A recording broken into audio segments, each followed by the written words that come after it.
Hello दोस्तों, स्वागत है सभी का। IBPS RRB PO 2023 में अगर आपका 40 नंबर तक आ रहा है तो क्या आपको मेंस का प्रिपरेशन करना चाहिए या नहीं करना चाहिए?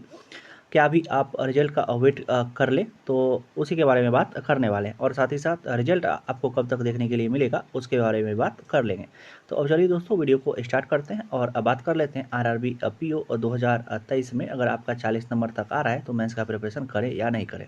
तो अब चलिए दोस्तों, वीडियो को स्टार्ट करते हैं। उससे पहले दोस्तों एक बात कहना चाहेंगे कि आप लोग वीडियो तो देख लेते हैं लेकिन चैनल को सब्सक्राइब और वीडियो को लाइक करना भूल जाते हैं। तो अगर वीडियो पसंद आता है तो एक लाइक वीडियो को दे दीजिएगा और अगर चैनल पर नए आए होंगे, अभी तक सब्सक्राइब नहीं कर पाए होंगे तो सब्सक्राइब कर लीजिएगा। अब चलिए दोस्तों, बात कर लेते हैं 40 नंबर वाले तक का। फाइनली दोस्तों, अगर आपका 40 नंबर भी आ रहा है तो ये मान करके चलिए, आप अपने पे डाउट नहीं कीजिए कि मेरा 40 नंबर तक ही आ रहा है। दोस्तों सच में एग्ज़ाम टफ था, इसीलिए आप लोग का अटैम्प्ट कम हुआ। ये बात आप लोग मानिए, प्रीवियस ईयर से बहुत ही ज़्यादा मतलब एग्ज़ाम का जो लेवल था ऊपर पर से, और एग्ज़ाम का जो मतलब सब जगह किसी के सिस्टम में दिक्कत, किसी के इसमें दिक्कत, तो उस सभी से भी बहुत का अटैम्प्ट कम हुआ मतलब, और एग्ज़ाम का प्रेशर जो होता है उससे भी अटैम्प्ट कम रहा। तो ये अपने पे शक नहीं कीजिए कि मेरा 40 नंबर तक ही आ रहा है। आप लोग ऐसा सोचिए कि 40 नंबर तक तो आ रहा है ना।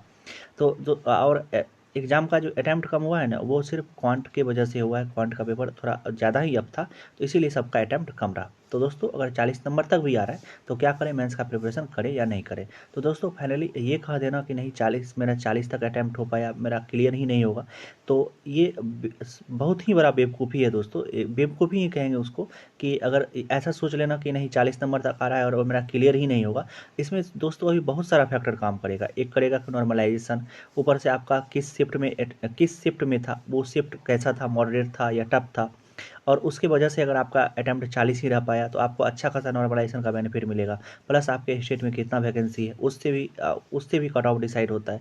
तो दोस्तों अभी तो आपको ना आपको उतना पता है कि नॉर्मलाइजेशन में कितना नंबर हमको मिलेगा, और ना हम बता सकते हैं कि कितना नंबर नॉर्मलाइजेशन में IBPS के द्वारा मिलता है, क्योंकि IBPS का नॉर्मलाइजेशन किसी को समझ में ही नहीं आता है। लेकिन हाँ, नॉर्मलाइजेशन में RRB में एक अच्छा खासा नॉर्मलाइज स्कोर आपको देखने के लिए मिलता है।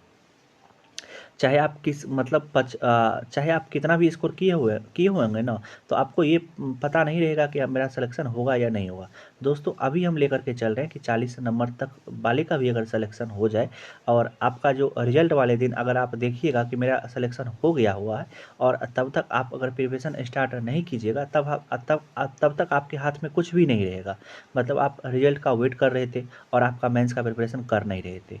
तो दोस्तों अभी हम लेकर के चल रहे हैं कि 40 नंबर तक वाले का भी मेंस का एग्ज़ाम क्लियर होगा, और उनसे भी एक रिक्वेस्ट ही करते हैं कि अगर आप मेंस का प्रिपरेशन नहीं कर रहे हैं तो प्लीज़ उसको करिए। क्योंकि अगर आपका मेंस एग्ज़ाम क्लियर हो जाता है तब आपके उस समय हाथ में कुछ भी नहीं रहेगा, और अभी आपके हाथ में सब कुछ है, और आपका प्री एग्ज़ाम भी लाइन अप है, और आपके पास समय भी है मेंस एग्ज़ाम प्रिपरेशन करने का।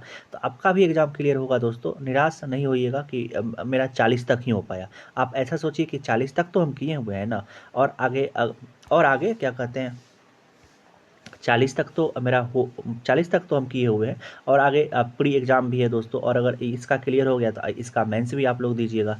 और साथ ही साथ एक और आप लोग रिजल्ट का वेट जो कर रहे हैं, तो दोस्तों ये RRB है, और आप अब क्या ट्रेंड एक चल रहा है कि मतलब आपको ना इसका जो मेंस एग्ज़ाम होगा ना, तो उससे कुछ ही दिन पहले, मतलब 10 दिन पहले या 12 दिन पहले आपको इसका रिजल्ट देखने के लिए मिलेगा। तो बहुत अगर लेट करेगा ना तो 1 तारीख तक इसका रिजल्ट आपको देखने के लिए मिल ही जाएगा, क्योंकि अगर 10 सितंबर से 10 तारीख तक अगर मेंस होगा इसका, अगर कोई भी डिले नहीं हुआ, तो 1 तारीख तक आपको इसका रिजल्ट देखने के लिए मिलेगा। मतलब उससे ज़्यादा डिले नहीं होगा। और उस समय अगर आप लोग को पता चले कि मेरा एग्ज़ाम क्लियर हो गया है, जिसका अटैम्प्ट 40 तक मतलब 40 नंबर जिसका आ रहा है, तो उस समय अगर आप लोग मेंस का प्रिपरेशन किए हुए रहिएगा तो आप लोग को बहुत ही ज़्यादा बेनिफिट मिलने वाला है। इसलिए बोलते हैं कि ऐसा मत सोचिए कि मेरा मेंस एग्ज़ाम क्लियर नहीं होगा, ये सोचिए कि हो जाएगा। और आप लोगों का जो अटैम्प्ट कम हो गया है, वो सिर्फ हुआ है क्यों कि आपका शिफ्ट जो था वो मॉडरेट हो गया होगा, और इसीलिए आप लोगों का अटैम्प्ट इतना हो गया। तो दोस्तों दोस्तों हम जो कहना चाहेंगे फाइनली वीडियो के लास्ट में कि मेंस का प्रिपरेशन नहीं छोड़िए और प्री का भी प्रिपरेशन नहीं छोड़िए, दोनों को साथ साथ लेकर के चलिए। आरआरबी पीओ प्री भी है और आरआरबी पीओ अब आगे मेंस भी है, तो दोनों का प्री और दोनों का मेंस, सभी का प्री सभी का मेंस साथ साथ में लेकर के चलिए और फाइनली सिलेक्शन तो हो ही जाएगा, चाहे इस एग्जाम में नहीं तो किसी दूसरे एग्जाम में, और सिलेक्शन तो हो ही जाएगा दोस्तों। लेकिन मेंस का भी प्रिपरेशन साथ साथ लेकर के चलिए, प्री पे सिर्फ टिके नहीं रहिए, क्योंकि सिलेक्शन मेंस दिलवाता है, प्री नहीं दिलवाता है। प्री सिर्फ क्वालिफाइंग नेचर का होता है, इसको आप लोग अच्छे से समझ चाहिए। अब चलिए दोस्तों वीडियो को यहीं तक रहने देते हैं। कोशिश की थी आपको सभी डाउट अच्छे से क्लियर करवा पाए, तब पर भी दोस्तों कुछ भी डाउट रहता है बैंक एग्जाम से रिलेटेड आप हमको कमेंट कर सकते हैं, हम आपको कमेंट में रिप्लाई कर देंगे। अब चलिए दोस्तों वीडियो को यहीं तक रहने देते हैं, मिलते हैं इसी तरह के किसी एक दूसरे वीडियो में, तब तक आप अपना ध्यान रखिए। Love you, bye bye.